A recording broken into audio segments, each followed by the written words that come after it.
Македонија стана државен непријател на Руската Федерација, откако македонската влада се приклучи на земјите членки на Европската Унија, кои воведоа целосни санкции кон Москва како одговор на инвазијата во Украина. Од Кремљ објавија список на држави кои од денеска се ставени на црната листа. Ова е прв пат во историјата на Македонија да бидеме прогласени за непријател на некоја земја, а тоа ќе повлече сериозни импликации, децидни се експертите. Иако Македонија се изедначува со одлуките на меѓународната заедница, сепак мора да се води од националните интереси, особено во делот на економијата, кој во вакви услови е под сериозна закана. Вели за Алфа поранишниот вице-премиер за евроинтеграција Васко Наумовски. Сепак Македонија би требало да биде по-внимателна во градењето на позициите кон државите кои што се вклучени во овој судир.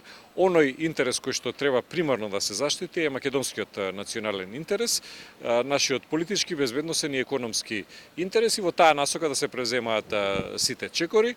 Усогласувањето со политиките на НАТО и Европската Унија треба да биде применето, но првенствено да се заштити македонскиот интерес.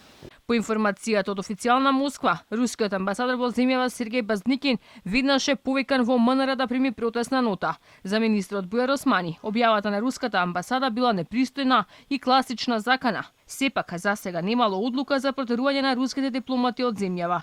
Не е прекршување на тоа ниво за амбасадорот да се прогласи за персона нон грата. Русија пред само неколку дена најави дека соодветно ќе одговори на пакетот санкции кои беа воведени по војната операција. Амбасадата на Русија во земјава, пренесувајќи ги официјалните ставови на Кремљ, се пожали на, како што велат, невиденото ниво на русофобија, забележано во голем број странски земји, и најави дека сите вакви инциденти се внимателно евидентирани. За сега останува нејасно со какви импликации конкретно ќе се соочи Македонија, имајќи во предвид дека голем дел од извозот на македонските производи завршува на рускиот пазар.